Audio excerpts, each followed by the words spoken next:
ordered the brake light I want. I went with the slightly more expensive one. Like I say, I went with the slightly more expensive one. For all you knife freaks out here, this is just a gardener's knife. Barco Swedish stainless steel. It's just a very thin. And the reason I bought that is I've got this one as well. Now this one is my late grandfather's, and I can remember him having this all my life, and he died almost 14 years ago, and I inherited it. I didn't want to go and lose it or damage it, so I basically bought the new version of it. But yeah, same knife, general all-purpose gardener's knife, but if you look at the blades closely, you can see how much use he got out of it, sharpening it down. I've still never sharpened mine because I don't often use it.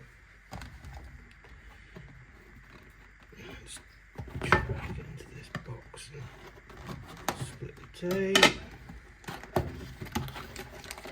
It's a lot smaller than I was thinking it was going to be. A lot smaller.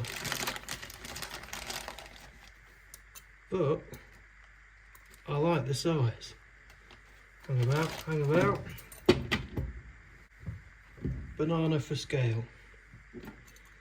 That should do what I wanted to do actually. So I'm out in the shed, it's shucking it down with rain today. If I want to use that hole, drill maybe another couple of holes. Or let's take the seat off, we'll see if we can slide it under the seat a bit actually. What you get is a nice plate to sit on the underside to all clamp it together, so that's good as a template actually. I can work out where I want the bolts.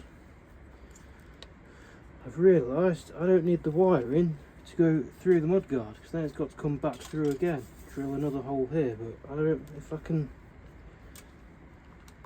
squeeze it along the back of the lamp like that, maybe cut a bit of the rubber, hopefully mount it like that.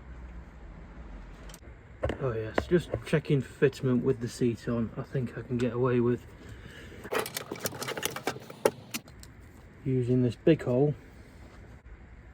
No exact science to this, but this plate is really handy as a little template.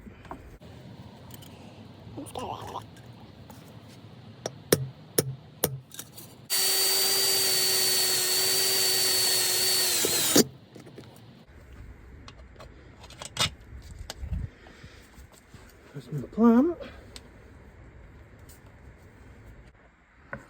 There we go. Once I've cut a recess out the rubber for this cable, that should sit quite flush. I've loosely bolted it up, I've sat the seat back on it, and the only thing that's slightly concerning me is what angle the number plate is going to be sat at. Is that legal, or does it need to be flat like that? I'm going to have to look up on that. So just last of all, I've wired it all up.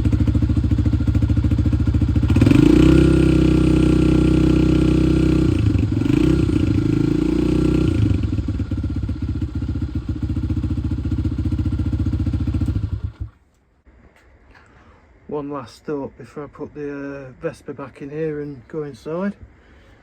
In the UK as well, the number plates need to be a certain size, certain font and everything for them to be legal. They also need to be lit, which if you look under there, the bottom portion of this light is clear, so that lights the number plate, that's fine.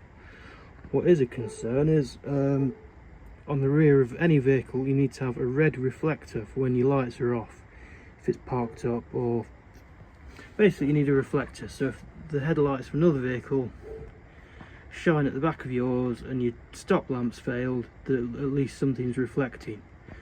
This light hasn't got it built in. If you look at the one I took off it, this is the proportion of the light that's got the bulb behind it. This other rectangular bit is the reflector. You can see better on this light as well. The bottom part of it's clear to light the number plate. So look at the Vespa as well.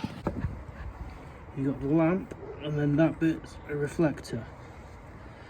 So what you can actually buy is, oh, let's just look on the, yeah, on the DAX I've got, that's the same. You've got the light and you've got the reflector. So what you can actually buy is little stick-on reflectors to go on the bottom of your number plate or anywhere else on the bike. There isn't many other parts on the back of this bike you could stick one, so it'd have to go on the number plate.